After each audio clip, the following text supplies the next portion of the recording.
Qui n'aimerait pas être béni? Qui n'aimerait pas être heureux ici-bas sur cette terre? Qui n'aimerait pas que tout lui réussisse? Eh bien, laisse-moi te rappeler du moins des conseils de la parole de Dieu pour que toi et moi, eh bien, nous puissions être bénis sans cesse. Allons ensemble regarder dans la parole de Dieu au psaume numéro 1 qui nous dit ceci. Heureux l'homme qui ne marche pas selon les conseils des méchants, qui ne s'arrête pas sur la voie des pécheurs et qui ne s'assied pas en compagnie des moqueurs, mais qui trouve son plaisir dans la loi de l'Éternel et qui la médite jour et nuit. Hier, Olivia a parlé de cette idée de Moïse qui levait ses mains. Et lorsqu'il levait ses mains, il avait la victoire. Et lorsque ses mains s'abaissaient, il perdait. Dieu veut bénir l'humanité tout entière. Mais, malheureusement pour nous, il y a le péché qui est entré dans notre vie. À cause du péché, Dieu ne peut pas nous bénir comme il le souhaiterait. Et donc nous avons quelque chose à faire. Nous avons un choix à prendre pour être bénis. Dieu veut te bénir, mais il te demande de tendre les bras vers lui. Il te demande de faire un effort vers lui. Sinon il ne peut pas te bénir. Quel est cet effort? Tu vois dans ce psaume 1, eh bien Dieu nous donne deux hommes. Et il nous parle de deux hommes différents. Deux hommes qui vont choisir deux modes de vie différents. Et à cause de ce mode de vie, eh bien, la fin sera différente pour l'un comme pour l'autre.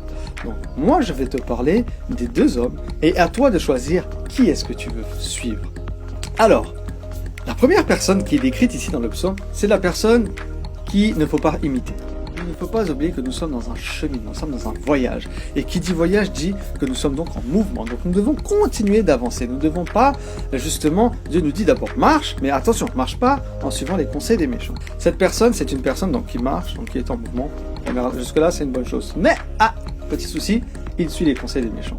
Petit souci, c'est que cette personne, alors qu'elle est en mouvement, eh bien, malheureusement, elle est en mouvement, mais dans la mauvaise direction.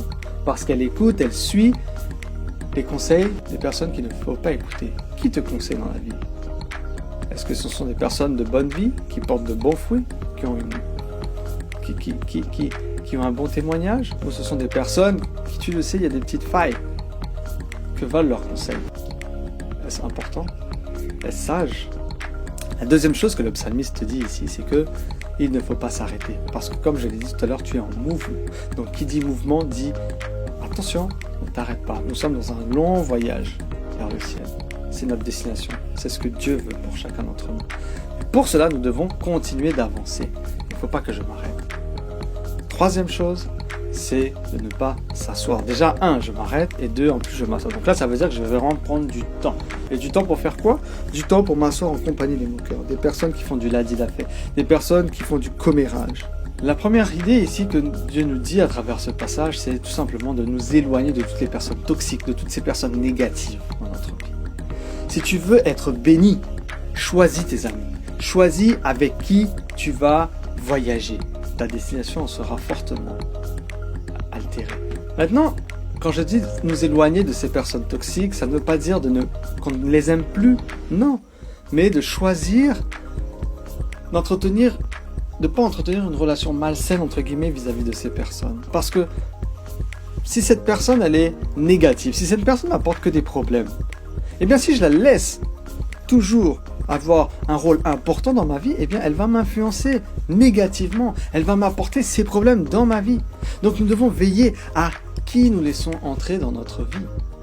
Et donc c'est pourquoi Dieu va nous donner ce conseil maintenant. Mais qui trouve son plaisir dans la loi de l'Éternel et qui la médite jour et nuit. Jour et nuit. Autrement dit, c'est une action qui est continue, tout le temps.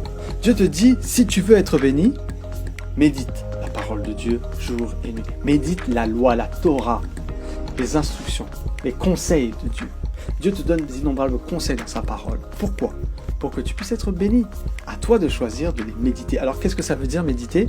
Ça veut dire murmurer. Ça veut dire avoir cette parole de Dieu dans ta bouche tout le temps. Donc si tu veux être béni, mets-toi dans les bonnes conditions parce que Dieu il a des myriades, des innombrables. Tu ne peux même pas imaginer toutes les bénédictions que Dieu a pour toi en réserve.